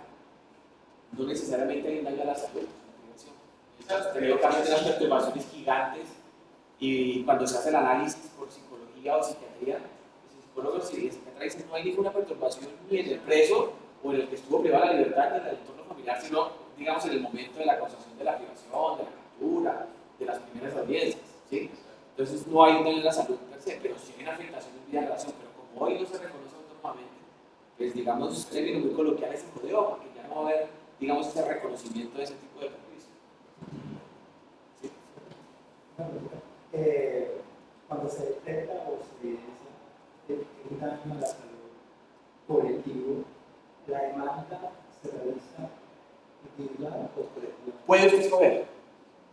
Usted sabe que existe la acción de grupo, que incluso vamos a hablar más adelante de ella, que incluso es un medio de control, por así denominarlo, constitucional a efectos del derecho ambiental también. ¿Sí? Entonces, una cantidad de medios de control que pues, se pueden manejar en temas ambientales, prácticamente los mismos que yo puedo utilizar para otro tipo de daño. Pero yo puedo presentarla bien como acción de grupo o puedo bien presentarla como una simple reparación directa e individualizar digamos, puede ser 20, 30, 40 personas, decidir presentar por cada uno y no hay ningún inconveniente. Más allá que el juez quiera posteriormente o la parte lo solicite, que se integren todos en un solo proceso y en un solo despacho judicial. ¿Sí? Que digamos que eso ya es un tema procesal que depende de la participación de las partes y el parecer del juez. Y además que tiene que ser el primer juez que la conoció, el primer autor emisorio de la demanda, etcétera, para poder determinar. Las clases de responsabilidad sabemos que son contractuales y extracontractuales. Las contractuales, pues claramente son las nacidas de un contrato, son las que requieren mayor discusión. Las extracontractuales, desde luego, son las surgidas a partir de hechos, de operaciones administrativas y que no obedecen necesariamente una cláusula contractual, sino que se generan porque hay una falla de servicio o porque eventualmente se presta por parte del Estado un servicio, pero a pesar de ser legal, de ser legítimo, estar bien prestado, se causa un daño, como por ejemplo cuando hablamos del daño especial, del riesgo excepcional, etcétera, de otras figuras que pueden generar algún tipo de perjuicio. Flecha derecha. Los elementos de la responsabilidad, el hecho de la actuación de la administración, esto es importante tenerlo presente en temas de responsabilidad ambiental, ¿sí? Porque el hecho de la actuación de la administración puede, no siempre, pero puede llegar a determinar la responsabilidad del Estado, salvo en casos de responsabilidad objetiva, donde a veces, si bien el Estado interviene y actúa en ello, no es su actuar administrativo el que genera daño, pero dentro del régimen general de responsabilidad o el título de imputación común de la falla del servicio probada, pues lo más evidente es que encontremos el hecho de la actuación administrativa, que la administración con su actuación haya generado el perjuicio. Tú mencionabas ahora el caso, Laura, de Hidroituango. Hidroituango es un caso que inclusive a nosotros nos lo consultaron hace poco, hace unas 2 semanas. Quieren que de alguna manera podamos llevar ese caso adelante, sino que digamos que por otros temas de seguridad y de problemas que han habido allá en Ituango, el resultado ahora un poco difícil. Pero entonces uno empieza a analizar la actuación que haya tenido el Estado allí, ¿sí? Es decir, si la responsabilidad que puede eventualmente derivar en el Estado en un proyecto de esa naturaleza, y si bien no ha muerto gente, y si bien no ha habido víctimas, sí hay una serie de daños, que inclusive creo que antier en Noticias Caracol estuvieron pasando unos 10 minutos sobre ese tema, y gente que cerró locales, establecimientos de comercio, viviendas abandonadas, tuvieron que irse a su lugar. Ahí ya hay un daño, ¿sí? Hay un daño que habrá que probar en su momento. Se genera por actuación del Estado, se genera por omisión del Estado, habrá que ver cuál fue el papel que jugó el Estado allí. Una falta de vigilancia y control, o efectivamente permitió de manera libre que el contratista hiciera y deshiciera los materiales utilizados, la interventoría que se debía realizar. Bueno, muchos factores que juegan a la hora de una responsabilidad de esa naturaleza. 2, daño o perjuicio. Desde luego, ya hemos hablado de que existe un daño. ¿Por qué hablo de daño o perjuicio? Pues daño y perjuicio no tienen la misma connotación dependiendo de uno cómo lo adopte, porque se puede generar el daño que generalmente es el inmediato, pero las consecuencias del daño son los perjuicios, ¿sí? Los que se prolongan en el tiempo. Por eso hay condenas que eventualmente reconocen una indemnización desde el momento del accidente hasta la sentencia, de la sentencia hasta el proyecto de vida que tuviera la persona, ¿sí? o la expectativa de vida, perdón, que tuviera según fijada la cifra financiera o el daño, dependiendo de dónde sea. Que el daño sea cierto, que efectivamente exista, que el daño sea concreto, pues referido a la particularidad de a quién se causa, que se identifique claramente la concreción del daño, en qué personas recae, qué tipo de hecho y demás. Diapositiva. Flecha derecha. Que el daño sea anormal, es decir, que corresponda al mal funcionamiento de la administración pública en casos de falla del servicio, que se refiere a una situación jurídicamente protegida, desde luego, porque si no, no podremos hablar de daño antijurídico, si no se encuentra, digamos, como una conducta que se encuentra dentro del marco de la legalidad, pues la conducta no generará en el Estado un tipo de responsabilidad. Que sea antijurídico, siguiente. Flecha derecha. Y el nexo causal, desde luego, entre el hecho y el daño, es decir, cuando yo tengo el hecho, pues debo conectar ese hecho y ese daño para generar una responsabilidad. La responsabilidad a partir del 91 sabemos que nace en el artículo 90, si lo comparamos con la Constitución de 1886, pues no existía un título de imputación claro y constitucionalmente estaba reconocida la responsabilidad del Estado. De hecho, en la historia del derecho administrativo encontramos fases de absoluta irresponsabilidad del Estado, donde el Estado podía causar cualquier cantidad de daños y simplemente la sociedad o las personas deberían soportar. Así pasaba en privación injusta de libertad décadas atrás, donde simplemente la persona debía soportar la consecuencia de la privación injusta de la libertad. Hoy creo que vamos hacia ese escenario nuevamente con las sentencias recientes que emitió Santofimio en su oportunidad de consejero de Estado, donde echó fue para atrás el tema de la privación. Por fortuna no es sentencia de unificación, pero sí es una sentencia que ha cogido fuerza en muchos tribunales, no está excepto del Valle del Cauca, donde entran, o más o menos dice esa, digamos, esa posición del Consejo de Estado, ni siquiera del Consejo de Estado, sino de una subsección y de un magistrado de esa sección tercera, donde manifiesta que se tiene que analizar el proceso penal de fondo para que el juez administrativo identifique si el juez penal se equivocó y hay responsabilidad del Estado. ¿Dónde queda la cosa juzgada? ¿Sí? ¿Dónde queda la competencia que tiene el juez administrativo, el juez penal? ¿Quién es el juez administrativo para cuestionar lo que hizo el juez penal que ya absolvió en su momento? Y lo tratan de subjetivizar para que el Estado responda que yo no le veo otra salida a eso u otra consecuencia que si el Estado pague menos o que el Estado deje de pagar por responsabilidades penales. O sea, que el administrativo debe acoplar las Sí, pero por fortuna hay muchos que como saben que no es una sentencia de unificación y que es una sentencia que ha recogido un criterio unificado, se acogen a la SU que existe frente a ese tema. Pero otros tantos dicen, no, pues a mí me parece que la sentencia que no es bien la unificación si están haciendo carrera es analizar el proceso penal. Y he conocido de casos que en primera instancia se han ganado muy bien y en segunda el tribunal les dice, pues no hay lugar a responsabilizar al Estado y hay que presentar entonces un recurso extraordinario de unificación de jurisprudencia que va a extender el proceso de manera infinita. Tal vez el cliente muera o fallece cuando ya haya salido la sentencia, lo que termina siendo una aplicación de simple derecho y no de justicia, porque la persona no vio la indemnización en su momento. Sí. Diapositiva. Flecha derecha. Diapositiva. Flecha derecha. Los regímenes de responsabilidad, pues que ya habíamos hablado, de la falla del servicio. Aquí sabemos ya que es este régimen de responsabilidad, la falla del servicio. La regla general es que sea la falla del servicio probada, donde quien va a iniciar o incoar el medio de control o la acción jurisdiccional, pues tendrá que probar la causación del daño. Por ejemplo, juegos en la vía, pues es el típico caso de la falla del servicio probada en este contexto. Sí. Diapositiva. Flecha derecha. Sí, ya eso los Flecha derecha. continúa. Flecha derecha. Falla del servicio presunta, que es, digamos, una forma de responsabilidad también objetiva, donde se invierte la carga de la prueba. Se suele pasar en algunos procedimientos médicos, por ejemplo, donde el paciente o la persona ingresa al quirófano completamente anestesiada o adormecida, tiene desconocimiento de lo que se le va a realizar, y pues los que más saben o los que conocen realmente el procedimiento que se realiza son los médicos. Entonces se invierte la carga de la prueba. Suele pasar en los casos de obstetricia o ginecobstetricia, cuando el parto, o más bien el parto no, digamos el periodo de embarazo, los 9 meses, viene de un embarazo completamente normal, pero al momento del parto, pues el menor fallece o el menor tiene hipoxia perinatal, ¿sí? O tiene alguna afectación cerebral por ocasión de ausencia de oxígeno, etc. O llegada de oxígeno al cerebro del menor y la persona puede quedar con algunas discapacidades o limitaciones. En esos casos se habla de falla presunta del servicio y tendrá que probar la demandada que actuó bien, mientras que se presume que el demandante tiene la razón, por lo menos en principio, de su actuar judicial. Diapositiva. Flecha derecha. El daño especial como una forma pues también de régimen de responsabilidad, o una figura de responsabilidad objetiva del Estado, donde el Estado responde a pesar de su actuar vicioso, de su actuar ajustado a las leyes. Típico caso, privación de justa libertad cuando se va por régimen de responsabilidad objetiva, semejante al riesgo excepcional también, por ejemplo, conducción de energía eléctrica, utilización de armas de fuego, síganme, utilización de armas de fuego como regímenes de responsabilidad objetiva. Lo estamos viendo allí en el riesgo excepcional. Flecha abajo.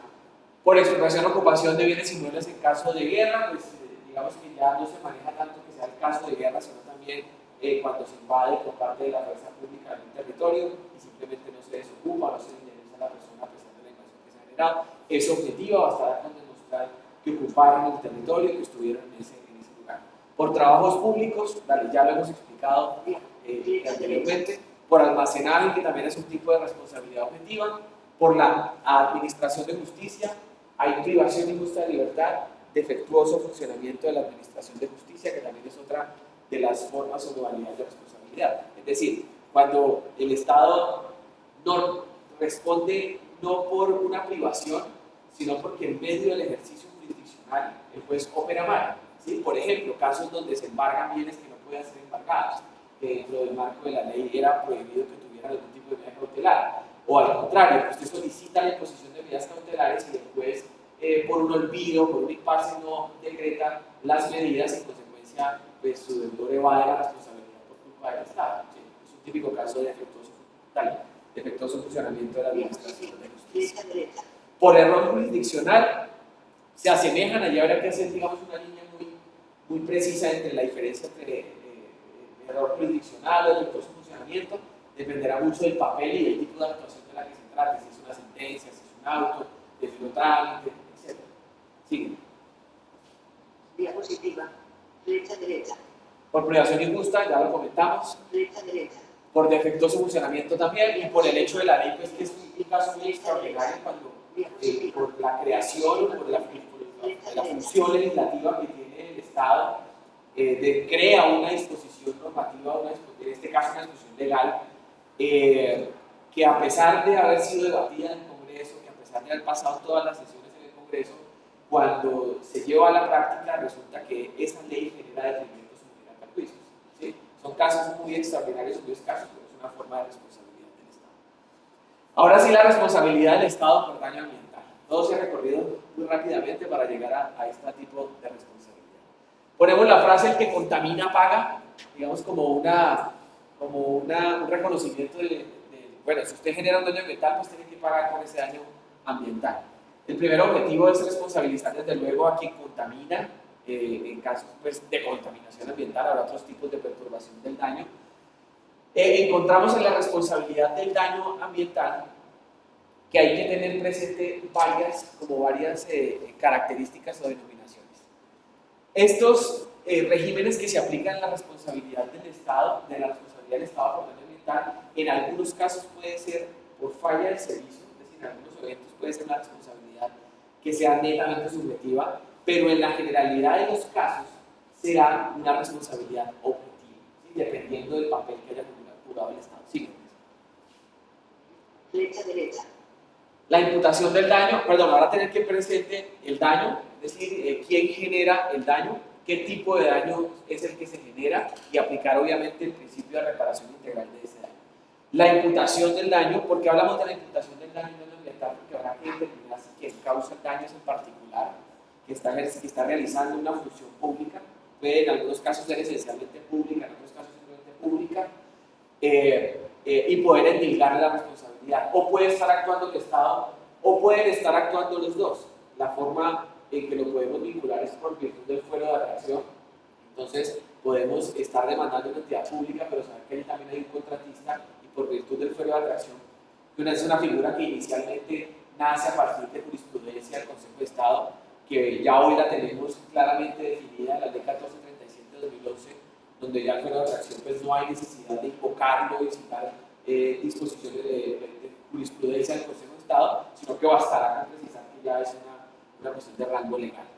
El fundamento del deber reparatorio, el daño qué daños produce pues, a las víctimas, y allí es donde vamos a empezar a analizar un poco.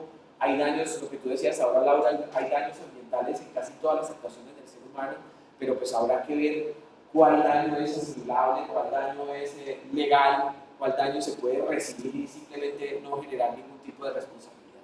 Síganme. Bien, flecha derecha. ¿Cómo podemos determinar entonces los tipos de daño que se generan en el ambiente? Existen dos connotaciones, daño ambiental puro y daño ambiental consecutivo.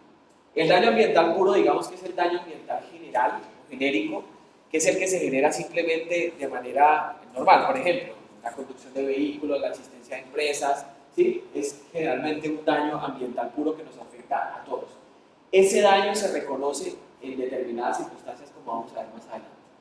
Existe un daño ambiental consecutivo, que ese sí es el que nos interesa a efectos de buscar una responsabilidad del Estado.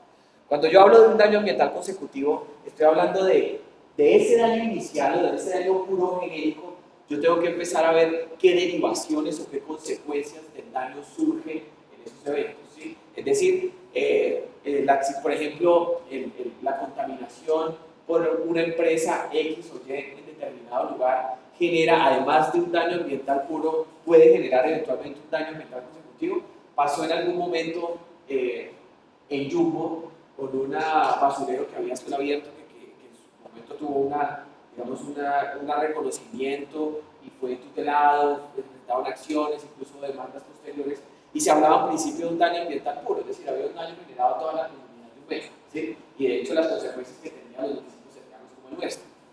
Pero luego entendía que para poder demandarse al Estado, yo decir, bueno, ese daño ambiental puro, ¿qué daño ambiental consecutivo o qué consecuencia me pudo generar? Es decir, individualmente, ¿cómo logro reconocer que hay personas que les puede haber generado cáncer? En el caso que tú hablabas, por ejemplo, el caso de Cerro Matoso, que fue muy conocido, donde se presenta una acción de tutela que al final termina siendo favorable a los accionantes por evidencias de mujeres que perdían sus hijos en el periodo de gestación, que cuando nacían con deformidades, se evidenciaron enfermedades relacionadas con el cáncer a partir pues, de, digamos, toda la contaminación que había en ese contexto. Había en principio un daño ambiental puro, pero posteriormente se dijo, hay un daño consecutivo. Y fue allí donde en esa acción de tutela se logró por lo menos evidenciar que sí había daños consecutivos. ¿Qué genera o qué vino después de esto?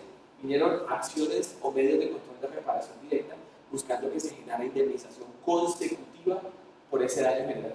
O sea, que este daño ambiental puro, por eso es más, de cierta manera, las cargas que legalmente podemos soportar. Cuando esta se rompe, ya este daño ambiental se convierte en consecutivo, que es cuando se genera una causa por la cual se puede llegar a requerir al actor, al Estado, a que responda. Si yo busco un tipo de indemnización, sí. Pero también el daño ambiental puro puede generar daños en las comunidades, ¿sí? Por ejemplo, Cerro Matoso hubo órdenes que dispusieron que a las personas se les hicieran tratamientos médicos, que se les revisara constantemente el tema de salud, ¿sí? ¿Por qué? Porque ya había un daño. Y a pesar que era puro, porque además la sentencia, pues obviamente ustedes saben que una acción de tutela no puede llegar a reconocer daños consecutivos o indemnizaciones, ¿sí? Entonces, el contexto en el que se moverá la decisión tutelar será obviamente en el del ambiental puro y reconoce algún tipo de medidas que debe adoptar el Estado. La responsabilidad del Estado por contaminación pues ocurre obviamente cuando el desarrollo de actividades completamente legítimas, completamente legales, el Estado genera contaminación.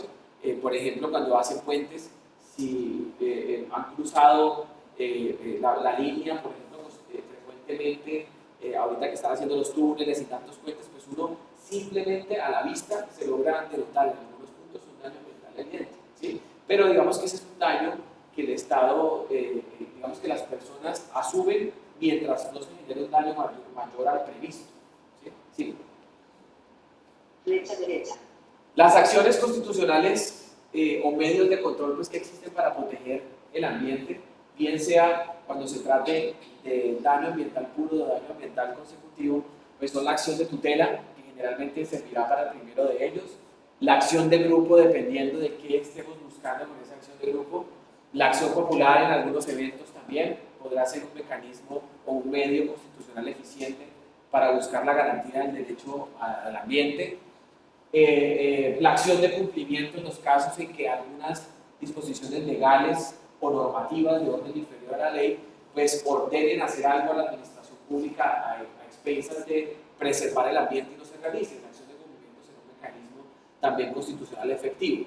La reparación directa, que digamos que de todos ellos, junto con la nulidad de establecimiento del derecho hoy, que también puede percibir reparación, son los mecanismos más eficientes si lo que estamos buscando es algún tipo de indemnización o reparación de daño económico, más allá de los que se puedan generar también a la persona por la causación del daño, como atenciones médicas, procedimientos quirúrgicos con los que corra el Estado eventualmente. Pero digamos que un tema indemnizatorio monetario, pues esas serán las figuras más adecuadas.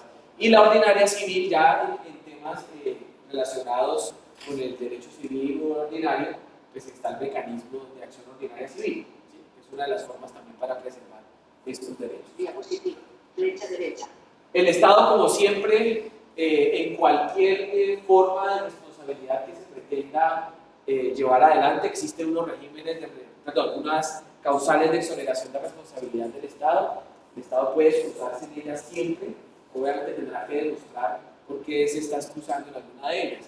El rompimiento del nexo de causalidad, cuando pues, la parte demandante no logra evidenciar con plena lucidez el nexo entre el hecho y el daño, entonces ese rompimiento genera pues, que no exista responsabilidad del Estado. Usted puede tener un daño, pero si no logró evidenciar quién le causó correcto, pues entonces se habrá roto el nexo de causalidad y en consecuencia el Estado se hace responsable, a pesar de usted haber tenido la generación de un daño. La fuerza mayor, lo decíamos ahorita, no se incluye el caso fortuito, sino únicamente la fuerza mayor, es decir, los casos en que una fuerza superior a la que el Estado puede ejercer, a las capacidades que el Estado tiene, termina por exonerarlo de responsabilidad, porque a pesar de haber hecho todo lo que le resultaba posible, la fuerza fue superior y termina excluyendo la responsabilidad. No es muy fácil demostrar la fuerza mayor, generalmente no le prospera al Estado la causal de fuerza mayor, no es muy común. Diego. Flecha derecha. El hecho de la intervención de un tercero, y en este caso sí se ve mucho el tema ambiental, en los casos en que quienes generan el daño ambiental no es el Estado, sino que es un tercero, con depósitos de basura en lugares inadecuados. Nos ha pasado en Cali durante décadas el tema de los escombros que se arrojan en cualquier parte, las basuras que se depositan en cualquier lugar sin ningún tipo de cuidado. Se ha avanzado en eso bastante, digo yo sí, porque ya hay unos lugares por lo menos donde se puede depositar algo correcto algunos elementos, pero es causado por terceros. ¿Será que el Estado entra a ser responsable allí?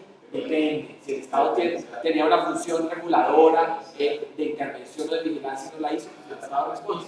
Pero si a pesar de esa actuación lo hizo y las personas tomaron, digamos, otros lugares de depósito donde el Estado no se podría enterar que ocurría, pues allí ya la responsabilidad es discutible.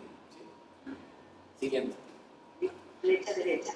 La culpa exclusiva de la víctima, pues tal vez es la causal de exoneración reina en casi todas las actuaciones que uno presenta frente al Estado, casi siempre es culpa exclusiva de la víctima, es usted el que fue generando el daño, etc. Y si se trata de un tema ambiental, pues seguramente le dirá a la comunidad, pues usted fue el responsable, hubo consultas previas, se han tomado todas las medidas, pero a pesar de ello usted es el responsable de su propio daño, ¿sí? Pues que esa causal también tiene que ser muy bien precisada por la entidad estatal que la pretenda utilizar. Diego. Flecha derecha. La inexistencia de un daño, ese sí es un elemento, es decir, usted demandar al Estado si no tiene un daño que no sea significativo. Créanme que a nosotros en algún momento nos llegó algo así, un caso muy bonito, pero no había daño. Cuando usted se sentaba a hablar con la gente, cuando usted trataba de revisar el caso, no había ningún tipo de daño. Y uno decía, es decir, uno puede evidenciar que hablar de la responsabilidad del Estado, pero como no hay daño, no tengo nada que solicitar, no tengo nada que pedir en ese caso. ¿Sí? Entonces la inexistencia del daño, desde luego, será una causal de exonerativa de la Flecha responsabilidad. derecha. Creo que ahí ya termino. ¿Sí? Listo, eso es todo lo que teníamos sobre el tema de responsabilidad ambiental. Muchas gracias. Dime. La pregunta que le ha hecho la profesora respecto a la el Estado la permite, es el Estado. Porque eso es daño ambiental de la contaminación de agua, de solución está claro, pero una consecuencia son los temblores que causan. Es probado que hacer fracking causa temblores. Si el Estado conociendo esto lo permite, Y lo demás, digamos, fuera del lugar donde se está haciendo directamente. temblores. De quién es la responsabilidad. Pero ¿qué daño puede generar El problema es que, una causación de según el temblor? dedo, ese temblor puede generar ya, esos últimos temblores generalmente son hasta 4.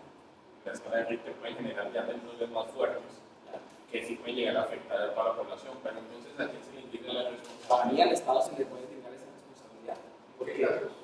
¿Cómo? ¿Qué casos? Porque puede ser, por ejemplo, no tratarlos como daños previsibles o imprevisibles. Pero acuérdense que no siempre que sean previsibles quiere decir que el Estado se exonere de responsabilidad. Puede decir, yo preveo que esos daños pueden ocurrir, el hecho ocurre y yo tengo que entrar a repararlos, que se convierte en un tipo de responsabilidad objetiva. Es decir, esa actividad riesgosa, y al ser una actividad riesgosa, se convierte prácticamente en una responsabilidad que se va a generar en el Estado.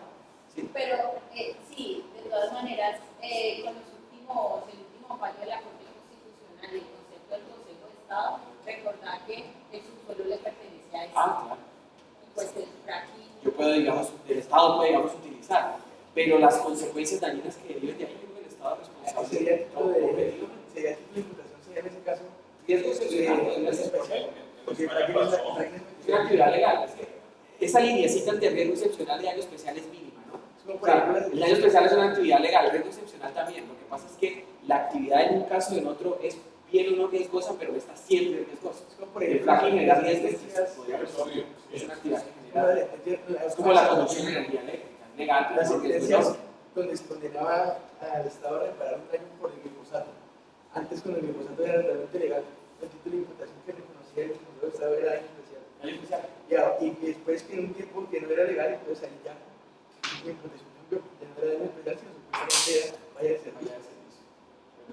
Claro, porque es la política del Estado la que está colocando el riesgo. Y los vaivenes de la jurisprudencia Hay del un Consejo de Estado caso de glifosato, es constante.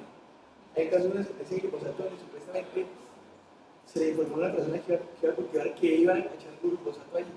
El iba a cultivar en internet, no porque eso O sea, digamos que es culpa exclusiva. entonces, A pesar de eso, nosotros lo revisamos, pero ustedes Entonces, nos esperamos que culpa exclusiva era que no se puede el argumento principal del Estado para. es como el tema de hoy del riesgo por actividades terroristas y eso. O sea, que ya no existe un solo concepto, sino que hay varias, digamos, subclasificaciones dentro del riesgo por actividades terroristas. Entonces, si usted construyó la casa primero, si la estación de policía llegó después, si su actuación fue la causante. Por ejemplo, hoy lo que pasó en el Palacio de Justicia, la caída del ascensor, etcétera, pues allí habrá que intentar ver falla el servicio, responsabilidad objetiva, habrá que ver la actividad. ¿Sí? Yo te incluyo respecto a volviendo al tema del fracking. Si el afectado es el Estado y la persona que está llevando a cabo la labor tiene conocimientos técnicos, sísmicos, todo, la población no tiene idea de eso, la carga probatoria iría para. La carga dinámica. La carga dinámica. ¿A quién le queda más fácil demostrar? Es decir, de los dos extremos, ¿quién es el experto en demostrar? El Estado. Entonces usted se la invierte y si quiere manejarlo por falla, manéjelo por falla presunta. Usted es el técnico, usted es el que está en un ministerio encargado de eso. Nosotros aquí, digamos, somos una población ignorante, desconocedora del tema, pero creemos que nos ha generado daño porque resulta que un niño nació pobre. Entonces yo parto de presumir, mire, estos daños que hay, que es lo que, vuelvo e insisto, la tutela de Cerro Matoso pasó, estos daños están allí, usted demuestre que no son causa de su actividad, y le traslada lo que dices tú, la carga dinámica. La dinámica es que para dónde la movemos, en caso de que o quienes tengan la mayor capacidad de probar. Gracias. Muchas gracias.